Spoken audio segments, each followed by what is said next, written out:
Hi aspirants, welcome to our channel. ఈరోజు మనకి CPT అయిపోయింది కదా.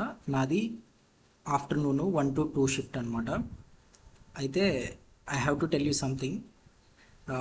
నిన్న నేను మాక్ పేపరు 9 అనేదాన్ని అప్లోడ్ చేశాను. అయితే అందులో నుంచి కొన్ని క్వశ్చన్స్ రిపీట్ అయ్యాయి. అండ్ మన మాక్ పేపర్స్లో నుంచి చాలా క్వశ్చన్స్ ఈ ఎంసీక్యూస్ నుంచి పార్ట్ ఏ నుంచి రిపీట్ అయ్యాయి. అండ్ నేను ఎంసీక్యూస్ ఫస్ట్ అటెంప్ట్ చేశాను అనమాట. చాలా ఈజీగా వచ్చాయి పార్ట్ ఏ క్వశ్చన్స్ మాత్రం. ఒక 2 to 3 మినిట్స్లో అరౌండ్ 17 క్వశ్చన్స్ నేను అటెంప్ట్ చేస్తాను. దాని తర్వాత పేపరు మొత్తం చదవకుండా నేను చేసిన తప్పు ఏంటంటే ఈ ఫస్ట్ క్వశ్చన్ అనేదాన్ని ఓపెన్ చేశాను నేను. దాదాపు మనకి ఈ మాక్ పేపర్ 9లో ఈ క్వశ్చన్ 1 ఎలా ఉందో దాదాపు అలాగే ఉందన్నమాట. మా main heading 16, sub heading 14, remaining text Times New Roman అని చెప్పి ఇక్కడ సంథింగ్ ఏయో ఫార్మాటింగ్స్ అవన్నీ ఇచ్చారు. మనం ఏం చేసామంటే ఇలాగా ఒక డాక్యుమెంట్ తీసుకొని దీనికి సంబంధించి ఇదంతా ఫుల్గా టైప్ చేస్తాము. అది కాస్త టెక్స్ట్ ఎక్కువ ఉండడం వల్ల మనకి దాదాపు 5 మినిట్స్ అట్లా పట్టేసింది, 5 to 7 మినిట్స్ సంథింగ్ ఎలాగో. తర్వాత ఇవన్నీ అప్లై చేశాక మనం నీట్గా ఇక్కడ ఒక లిస్ట్ అలాంటిది ఇచ్చారనమాట. ఎలాగ మనకి వెయిట్ ఎ మినిట్, దాదాపు మనకి ఇది క్వశ్చన్ పేపర్ సమ్ టైటిల్ ఇలా ఇచ్చి ఇలాగా ఏదో అప్లై చేయమని చెప్పి ఇక్కడ కూడా సమ్ ఇచ్చి సమ్ సబ్ టైటిల్ 1 ఇచ్చి దాని కింద సమ్ టెక్స్ట్ ఇచ్చాడు అనమాట. ఇచ్చి title bold Times New Roman italic under center ఉండి, సబ్ టైటిల్ 14 ఉండి బోల్డ్ ఉండి, రిమైనింగ్ 12 ఉండి టెక్స్ట్ యాజ్ ఇట్ ఈజ్గా ఉండాలని చెప్పారు. మనం ఇదంతా చేసేటప్పుడు ఏం చేసామంటే ఇలాగ మనకి ఇక్కడ సబ్ టైటిల్ 1 ఇవన్నీ అప్లై చేసాం మనం. ఓకే, నేను లాస్ట్ మాక్ పేపర్లో ఇచ్చినప్పుడు ఇలాంటి క్వశ్చన్ రావచ్చని ఎక్స్పెక్ట్ చేసుకొని ఇలాంటిది ఒకటి ప్రిపేర్ చేసి దీనికి బార్డర్ ఇద్దామని ట్రై చేశాను అనమాట. నేను కంట్రోల్ ఏ ప్రెస్ చేసి ఇక్కడ దీనికి అవుట్ సైడ్ బార్డర్స్ అని ఇచ్చాను. అవుట్ సైడ్ బార్డర్స్ అని ఇచ్చేసరికి వేరేగా అప్లై అయిపోయింది. అరే ఎందుకు వచ్చిన గోల్లే అని చెప్పి అప్పుడు ఓన్లీ ఈ ఫస్ట్ పారాగ్రాఫ్ మాత్రమే అవుట్ సైడ్ బార్డర్స్ ఇచ్చేసి రిమైనింగ్ టెక్స్ట్ అలా వదిలేశాను నేను. మీరు మాక్ పేపర్ 9 ఒకసారి మీరు మన ఛానల్లో చూస్తే ఇలా ఉంటుంది. అది నా దరిద్రం కొద్దీ వాడు ఈ లిస్ట్ కూడా ఉన్నప్పుడు ఎలాగ అప్లై చేయాలనేది అక్కడ అడిగాడు అనమాట. నేను ఇలా తీసుకొని అక్కడ అప్లై చేసేసరికి మొత్తం బొంబాయిలాగా అయిపోయిందనమాట. సో నేను దీన్ని ఎగ్జామ్లో ఒక 3 మినిట్స్లో అయిపోయింది కదా ఎంసీక్యూస్ అని చెప్పి దీన్ని ఈగోకి తీసేసుకొని, విజయ్ నువ్వు బాగా ప్రిపేర్ అయ్యావు కదా చేయగలవు అని చెప్పి దీని మీద కాస్త టైం వేస్ట్ చేస్తాను నేను. ఎలా చేశానంటే రకరకాలుగా బార్డర్స్ అప్లై చేయటం, మళ్ళీ తీసేసి మళ్ళీ రాయటం, అట్లా చాలా పిచ్చి పనులన్నీ చేస్తాను. ఆ తర్వాత చాలామందికి ఇంకో ఇబ్బంది ఏమొచ్చిందంటే లెటెస్ ఇక్కడ నుంచి మనకి sub title 1 and text line 1, line 2 and sub title 2, line 1 అలా ఇచ్చారు కదా. దీనికి మనకి ఇది అప్లై చేయమన్నారు, బుల్లెట్ పాయింట్ ఇది అప్లై చేసాం మనం. అదేమో పక్కకి వెళ్ళిపోయింది. ఈ రెండిటికేమో ఇది అప్లై చేయమన్నారు. అండ్ దీనికి ట్యాప్ ప్రెస్ చేస్తే వచ్చిందనమాట. నేను అక్కడ ట్యాప్ ప్రెస్ చేసేసరికి ఈ బుల్లెట్ పాయింట్ అనేది ఇక్కడ సమ్ ఆర్ ఏదో ఉంటే దాని కిందకి రాలేదు, అదేం వేరే చోటుకి వెళ్ళిపోయింది. అయితే ఇది నేను ఎక్స్ప్లోర్ చేద్దామని అనుకున్నాను అనమాట. ఇలా వెళ్ళిపోయినప్పుడు ఏం చేయాలంటే ఇక్కడికి వచ్చి మనం, అంటే కొంతమందికి ఇలా ఫేస్ చేసి ఉండొచ్చు, లేదా కొంతమంది బాగానే చేసి ఉండొచ్చు. ప్రాబ్లం ఫేస్ చేసిన వాళ్ళు ఏం చేసి ఉండొచ్చు అంటే ఇలా మనం ఎంటర్ చేసినప్పుడు ఇక్కడ ఇండెంట్స్ ఉన్నాయి కదా, దీని మీద డబుల్ క్లిక్ ఇచ్చేసి దీన్ని ఇక్కడ లెఫ్ట్ ఏం లేదో అది 0 పెట్టి ఓకే చేస్తాం అనమాట. అప్పుడు ఇక్కడ ఈ టెక్స్ట్ అది అలైన్ అయిపోద్ది. దీన్ని తీసుకొచ్చి దీన్ని సెలెక్ట్ చేసుకున్నప్పుడు ఇక్కడ ఈ హ్యాంగింగ్ ఇండెంట్స్ ఉంటాయి కదా, దాని మీద డబుల్ క్లిక్ ఇచ్చి మనం దాన్ని అడ్జస్ట్ చేయాలి. సో సంథింగ్ ఇలా అడ్జస్ట్ చేసేటప్పుడు ఆ ఎస్ దగ్గరికి వస్తుంది అనమాట. అది మనం దాన్ని జాగ్రత్తగా ఎడిట్ చేయాలి. అండ్ సమ్ అదర్ మీన్స్ ద్వారా బై ఏదో ఒక మీన్స్ ద్వారా ఇక్కడికి ఎస్ అంటే ఆ ఫస్ట్ లెటర్ కిందకి ఈ సెకండ్ బుల్లెట్ లిస్ట్ అనేది స్టార్ట్ అయిందనమాట. బై ఎనీ మీన్స్ మనం దాన్ని తీసుకురావాలి. ఇండెంట్స్ని మనం మాన్యువల్గా లెటర్సే ఇలా పట్టుకొని దీన్ని మాన్యువల్గా మనం సెట్ చేయొచ్చు. ఆల్ రైట్, అదే ఇవన్నీ సెలెక్ట్ చేసుకొని బై ఎనీ మీన్స్ మనం అది చేసి ఉండాలి. అయితే చాలామంది చేస్తారు, ఇక్కడి వరకు కూడా చాలామందికి ప్రాబ్లం రాలేదు. మనం ఎప్పుడైతే ఈ టెక్స్ట్ అంతా సెలెక్ట్ చేసుకొని బార్డర్ అప్లై చేసామో అవుట్ సైడ్ బార్డరు, అప్పుడు మనకి మొత్తం బొంబాయి అయిపోయి అస్సాం అయిపోయింది అనమాట. దీన్ని యాక్చువల్గా మనం ఏం చేసి ఉండొచ్చు అంటే, ఒక్క నిమిషం,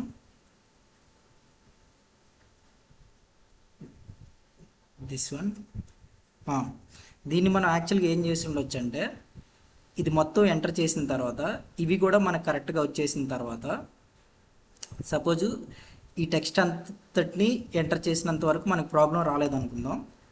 దీనికోసం నేను లెటర్సే ఒక న్యూ పేజ్ తీసుకుంటాను. ఈ టెక్స్ట్ అంతా యాజ్ ఇట్ ఈస్గా సంథింగ్ వాళ్ళు ఇచ్చినట్టు ఎంటర్ చేసాము అని అనుకున్నాం. అప్పుడు మనం చేయాల్సింది ఏంటంటే, చివరికి నేను టైం అయిపోతుందని చెప్పి సంథింగ్ ఏదో ఒకటి చేయాలి ఇంకా అని చెప్పి ఇక్కడ దగ్గరికి వచ్చి ఈ డ్రా టేబుల్ ఉంది కదా, సంథింగ్ అక్కడ ఏదో ఆప్షన్ ఉంది 2007 MS దాంట్లో, ఆ డ్రా టేబుల్ పట్టుకొని దీనికి ఇలా ఇచ్చాను నేను. అది సంథింగ్ ఆ లైన్ అనేది ఫామ్ అయిపోయింది. ఇంకంతే చేశాను. అది కరెక్టో కాదో కూడా నాకు తెలియదు. అండ్ నేను ఇప్పుడు వచ్చిన తర్వాత గూగుల్లో సెర్చ్ చేశాను అనమాట. అదేం చెప్పిందంటే this is one of the way. And ఇంకోటి ఏం చెప్పిందంటే, ఒక సెల్ 1 by 1 అనేది తీసుకో, దీంట్లో ఇది మొత్తం కాపీ చేసి లెటర్స్ ఇది మొత్తం Ctrl+X, ఇది మొత్తం ఈ సెల్లోకి వచ్చి 1 by 1 టేబుల్లోకి వచ్చి మనం కాపీ చేసిన అది యాజ్ ఇట్ ఈస్గా మనకి కావాల్సినట్టు వస్తుంది అనమాట. అండ్ ఇక్కడ మనం ఈ డ్రా టేబుల్ ఉంది కదా, ఆ డ్రా టేబుల్ కూడా దాదాపు ఇదే పని చేస్తుంది అనమాట. ఆల్టర్నేటివ్లీ ఈ రెండు మనం చేసి ఉండాలి. ఆ టైంకి I was panicked and I spent around 20 minutes on the first question. That costed me a lot. తర్వాత నేను అది అయిపోయిన తర్వాత మనకి MS Excel మీద ఈ క్వశ్చన్ ఇచ్చాడు. ఇది చాలా ఈజీగానే ఇచ్చాడు. ఇది మనకి మాక్ పేపర్ 4లో ఇచ్చాను ఈ క్వశ్చన్ నేను.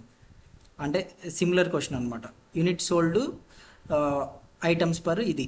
ఇక్కడ మనకి యూనిట్ సోల్డ్ అని మనం సపోజ్ ఏదో ఒక బాక్స్లో లెటర్సే ఇక్కడ రాద్దాం. యూనిట్ ఇక్కడ కాదు, సంథింగ్ ఇక్కడ రాద్దాం. యూనిట్స్ సోల్డ్ అంటే అది పక్క దాంట్లోకి వెళ్ళిపోయింది.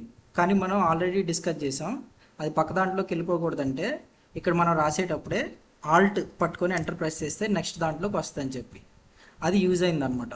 సో ఈ ఎక్సెల్లో టేబుల్ ఎంటర్ చేసేటప్పుడు నెక్స్ట్ లైన్లోకి రావడానికి అది యూజ్ అయింది. Otherwise some people wrap test అనే దాన్ని కూడా అప్లై చేసి దాన్ని అడ్జస్ట్ చేశారు. That is also fine. By any means అక్కడ ఎలా ఉందో మనం అలా వచ్చేలా చేయాలన్నమాట. ఇది టెక్స్ట్ అంతా అయిపోయిన తర్వాత సెకండ్ క్వశ్చన్ ఈజీ కాబట్టి దీన్ని ఏం అడిగాడంటే, ఇక్కడ టోటల్ సేల్స్ ఎంత అనేది సంథింగ్ ఏదో అడిగాడు. దానికి మనం ఈక్వల్ టు ఇది సెలెక్ట్ చేసుకొని షిఫ్ట్ పట్టుకొని ఈ స్టార్ మార్క్ ప్రెస్ చేసి మళ్ళీ షిఫ్ట్ పట్టుకొని ఈ సెల్ సెలెక్ట్ చేసుకొని ఈక్వల్ టు ప్రెస్ చేస్తే సమ్ టోటల్ సేల్స్ వస్తుంది. దీనికి మనం ఇలా పట్టుకొని డ్రాగ్ చేసేస్తే వీటన్నిటికీ అది అప్లై అయిపోద్ది అనమాట. సో అక్కడ మనం ఎగ్జామ్లో అలాగే చేయాలి. అండ్ ఇక్కడ టోటల్ సేల్స్ ఇచ్చాడు కదా, ఈ టోటల్ సేల్స్ అనేది వీటన్నిటికీ some grand total sales something ఏదో ఉంది ఇక్కడ, నాకు సరిగ్గా గుర్తులేదు. సమ్ గ్రాండ్ టోటల్ సేల్స్ అనేది ఇక్కడ సమ్ ఫంక్షన్ ఇచ్చేది ఈక్వల్ టు సమ్, ఇవన్నీ ఈక్వల్ టు సమ్, ఇవన్నీ మనం సెలెక్ట్ చేసుకొని ఈ క్లోజ్ చేయాలి. అంతే. ఇక్కడ సమ్ వస్తుంది, ఇక్కడ ఇంటూ అనే ఫార్ములాని మనం అప్లై చేయాలి. అండ్ మనకి కాస్త అప్లై ఆల్ బార్డర్స్ అని అడిగాడు, దీనికే సంథింగ్ ఆల్ బార్డర్స్ మనం దీనికి అప్లై చేస్తాము. తర్వాత దీనికి సంథింగ్ ఏదో టైటిల్ ఇచ్చినట్టున్నాడు యాడ్ చేయమని చెప్పి, మనం అక్కడికి వచ్చి ఇన్సెట్ అనేది ఒకటి తీసుకొని ఇవన్నీ మెర్జ్ చేసాం. ఇది మనం ఎక్స్ప్లోర్ చేసాం యాక్చువల్గా. మెర్జ్ చేసి సంథింగ్ సేల్స్ రిపోర్ట్ సంథింగ్ ఏదేమన్నాడు అది ఇచ్చేసి దీన్ని బోల్డ్లో పెట్టేమన్నాడు. Control B. తర్వాత సమ్ సెలెక్టెడ్ లైన్స్కి మాత్రమే కలర్ వేయమని చెప్పాడు. లెటసే ఈ మూడిటికి వీటికి మాత్రం కలర్ సమ్ ఏదో కలర్, అండ్ ఇక్కడ నుంచి ఇక్కడ వరకు సమ్ ఏదో కలర్ వేయమని చెప్పాడు.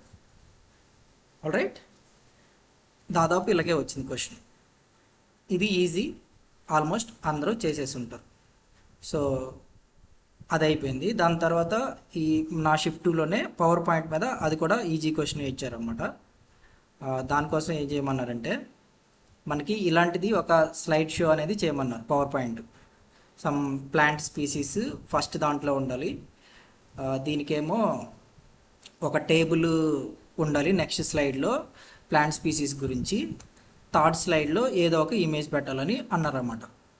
అండ్ దాని తర్వాత ఫుటర్ అండ్ హెడర్ అనేది లెఫ్ట్ అలైన్మెంట్లో రావాలి, స్లైడ్ నెంబర్ రైట్ అలైన్మెంట్లో రావాలి, అంతే ఇన్స్ట్రక్షన్స్. దీన్ని ఎలా నేను క్రియేట్ చేశానంటే, I don't know I'm right are wrong, some new presentation మనం ఆల్రెడీ సేవ్ చేస్తున్నది తీసుకొని ఇక్కడ ప్లాంట్ స్పీసీస్ అనేది అలా తీసేసుకున్నాను. ఇది వచ్చింది కదా, దీన్ని సంథింగ్ ఏదో ఒకటి చేసి డిలీట్ చేస్తాను. ఆ తర్వాత న్యూ స్లైడ్ ఇంకోటి తీసుకొని ఇక్కడ టేబుల్ ఇమ్మన్నాడు, కానీ మనకి సంబంధించి టెస్ట్ ఏమి ఇవ్వలేదు అనమాట. ఒక టేబుల్ క్రియేట్ చేసి create a table for sample plant species something ఏదో ఇచ్చాడు. వాడు టెక్స్ట్ ఇవ్వలేదు కాబట్టి ఇంకా నేనే అజ్యూమ్ చేసేసుకున్నాను అనమాట.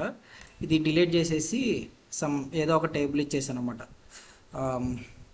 నంబర్ ఆఫ్ కాలమ్స్ ఒక 2 ఇచ్చి, నంబర్ ఆఫ్ రోస్ 3 ఇచ్చి సంథింగ్ ఇలా ఉంది కదా, ఇలా రాసాను శాంపుల్. వాడు మనకి టెక్స్ట్ ఇవ్వలేదు, నాకు సడన్గా ప్లాంట్ స్పీసీస్ ఉంటాయి బ్రయోఫైటా అవన్నీ నాకు గుర్తు రాలేదు, థాలోఫైటా అవన్నీ. Sample species and name something ఏదో ఇచ్చాను నేను. అండ్ ఇక్కడ 1 సమ్ ఏ సమ్ ఇక్కడ 2 బి అండ్ సరిపోలేదని అనిపించింది. నెక్స్ట్ ఇంకొక ఇన్సర్ట్ సెల్ చేశాను అనమాట. ఇన్సర్ట్ రోబిలో పెట్టి సమ్ 3 సి అంటే ఇంకా ఏదో నేను this is sample species data అని చెప్పి ఎంటర్ చేస్తాను నేను. ఇంకా నాకు అక్కడ కరెక్ట్గా డాటా లేదు కాబట్టి ఏం ఎంటర్ చేయాలో కూడా అర్థం కాలేదు. తర్వాత ఇంకో స్లైడ్లో న్యూ స్లైడ్ తీసుకొని ఈ స్లైడ్లో ఏం చేయమన్నాడంటే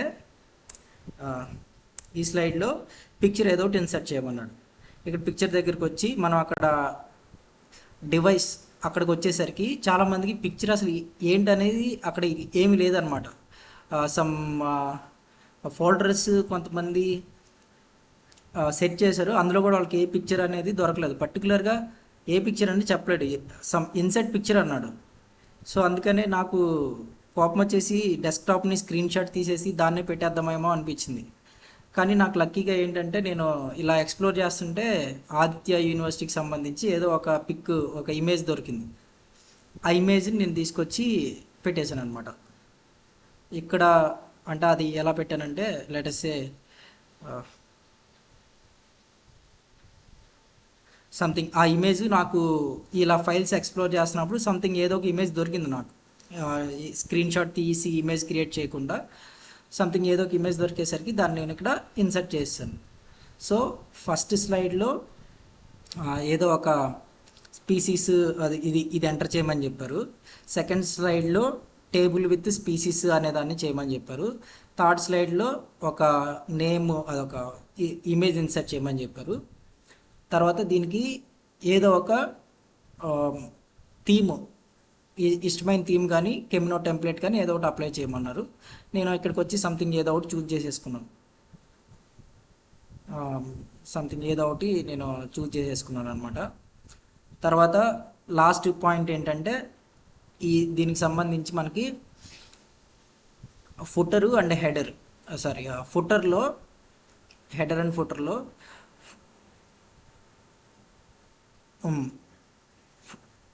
డేట్ విత్ టైం మెన్షన్ చేయమన్నాడు, కానీ ఇక్కడ మనకి డేట్ మాత్రమే ఉంది.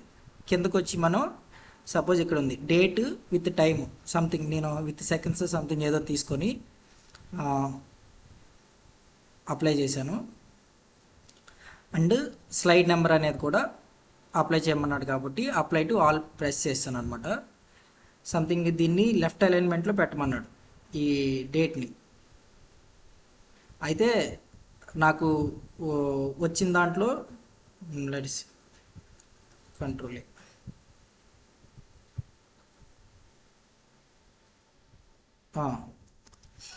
దీన్ని నేను ఇలాంటి ఒక డైరెక్ట్గానే రెండు వచ్చాయి, ఒక లెఫ్ట్ అలైన్మెంట్లో రైట్ అలైన్మెంట్లో. ఎవరికైనా ప్రాబ్లం వస్తుంటే మేబీ ఇలా చేసి ఉండొచ్చు. ఇక్కడ డేట్ ఇచ్చేసేసి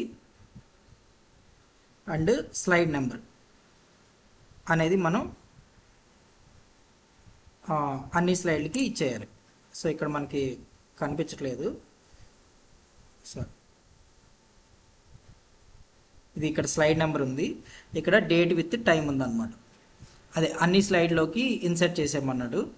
సో అలాగా ఇన్సర్ట్ చేస్తాను నేను.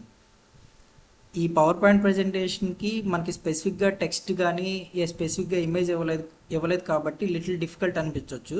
బట్ దీన్ని ఎలా ఎవాల్యుయేట్ చేస్తారో నాకు ఐడియా లేదు. నా దానికి సంబంధించి ఎవరైనా కరెక్ట్ ప్రొసీజర్ ఉంటే లిటిల్ టెక్స్ట్తో కమెంట్లో మెన్షన్ చేయండి. And I'm very sorry about it, though I anticipated this kind of question. అది నాకు ఇది ఈ 9th మాక్ పేపర్ కదా, దీన్ని నేను యాక్చువల్గా సాల్వ్ చేశాను నేను. కానీ ఇలాంటి క్వశ్చన్ ఒకటి వస్తుంది, మల్టీ లెవెల్లో నుంచి వస్తుంది అని ఎక్స్పెక్ట్ చేసినప్పటికీ ఆ పేజ్ బార్డర్ అనే దగ్గరే కాస్త నేను ఈగోకి తీసేసుకొని టైం వేస్ట్ చేశాను. అండ్ సెకండ్ క్వశ్చన్ని నేను సరిగ్గా చేయలేదు కూడా. ఇంకా నాకు ఏమనిపించిందంటే ఐఎమ్ వెరీ కాన్ఫిడెంట్ 20 క్వశ్చన్స్లో ఒక చిన్న మిస్టేక్స్ పోయినా అవుట్ ఆఫ్ 20 19 అయితే నా గ్యారంటీగా వస్తాయి, అట్లీస్ట్ 15 అయినా వస్తాయి. I'm expecting 19 in part A. And part బికి సంబంధించి చివరికి ఇదంతా ఇలా అయిపోయిన తర్వాత ఇదంతా ఇలా టైప్ చేసిన తర్వాత టెక్స్ట్ బాక్స్ గీసేసి అక్కడ ఎలా ఉందో అలా ఇచ్చేసాను నేను. ఆ టెక్స్ట్ బాక్స్ గీయాలో లేకపోతే ఏం చేయాలో, అదే డ్రా టేబుల్ గీయాలో ఏంటనేది నాకు కాస్త ఐడియా లేదు. మేబీ ఇంకా అదే బెస్ట్ ఆప్షన్ అని అనుకుని నేను అలా చేస్తాను అనమాట. ఫస్ట్ క్వశ్చన్కి మనం టైప్ చేసినందుకైనా ఎంతో కొంత ఇవ్వచ్చు, ఒకవేళ బార్డర్ అప్లయింగ్ అనేది ఒకవేళ నాది కనుక తప్పు అయితే. అండ్ ఎంఎస్ ఎక్సెల్ అందరూ ఈజీగానే చేసి ఉంటారు. ఎవరికైనా డిఫికల్టీ అంటే నేను చెప్పింది కాకుండా ఇంకా వేరే రకంగా ఉంటే కనుక దీన్ని నేను ఎక్స్ప్లోర్ చేయడానికి యాక్చువల్గా ఐఎమ్ వెరీ సారీ. ఏది ఈ 9th పేపర్ ఇప్పటికే మనం కాస్త అడ్వాన్స్డ్ లెవెల్లోనే ప్రిపేర్ అయ్యాము, అది చాలా మంచిదైంది కూడా. బేసిక్గా రాకుండా ఎవరైతే మాక్ పేపర్స్ వీడియోస్ ఫాలో అయ్యారో కొద్దిగా ఎక్కువ టైం పట్టేలాగే నేను పేపర్ డిజైన్ చేశాను. దాదాపు అలాగే ఉంది కూడా. మరి థర్డ్ షిఫ్ట్ వాళ్ళకి ఎట్లా వచ్చిందో నాకైతే ఐడియా లేదు. ఐఎమ్ సారీ ఈ క్వశ్చన్ నేను ఎక్స్ప్లోర్ చేయనందుకు, though I have expected it. And I'm sorry for myself. నేనే ఇలా ప్రాబ్లం ఫేస్ చేసినప్పుడు దీన్ని నేను ఎలా దీనికి అంతా ఒకేసారి బార్డర్ అప్లై చేయటం అని నేను ఎక్స్ప్లోర్ చేయకుండా షార్ట్ కట్ ఎతికేసేసి మనకి మాక్ పేపర్ 9 ఉంది కదా, ఓన్లీ ఆ ఫస్ట్ పారాగ్రాఫ్ మాత్రమే ఇచ్చేసాను. ఇదే వస్తుందని నా దరిద్రం అని నేను అసలు ఎక్స్పెక్ట్ చేయలేదు. అండ్ మనకి ఆ ఎంసీక్యూస్ కూడా చాలా ఈజీగా ఉన్నాయి కాబట్టి I hope everyone did well in second session. MCQs and this question on MS Excel would be sufficient. ఆ యొక్క 15 ఇదొక 25 వచ్చిన 40 మార్క్స్ ఈజీగా అందరికి వచ్చేస్తాయి. So don't worry about it, you will get through this CPT exam. Once again నేను హానెస్ట్గానే try చేశాను paper సెట్టింగ్లో, ప్రాక్టీస్లో, కానీ ఇవి మీకు యూజ్ అయినాయనే అనుకున్నాను. ఇదొక్కటే ఎక్స్ప్లోర్ చేయలేదు. I'm sorry, and I'm sorry for my self also. That's it. I hope మీకు ఈ క్వశ్చన్స్ ఇలా కాకుండా ఇంకా వేరే ఇంకేదన్నా అడుగున్నా సరే, ఇంకేదన్నా సజెషన్స్ ఏదన్నా సరే నాకు కమెంట్స్లో చెప్పండి. Happy to receive them. Thank you very much. Piece.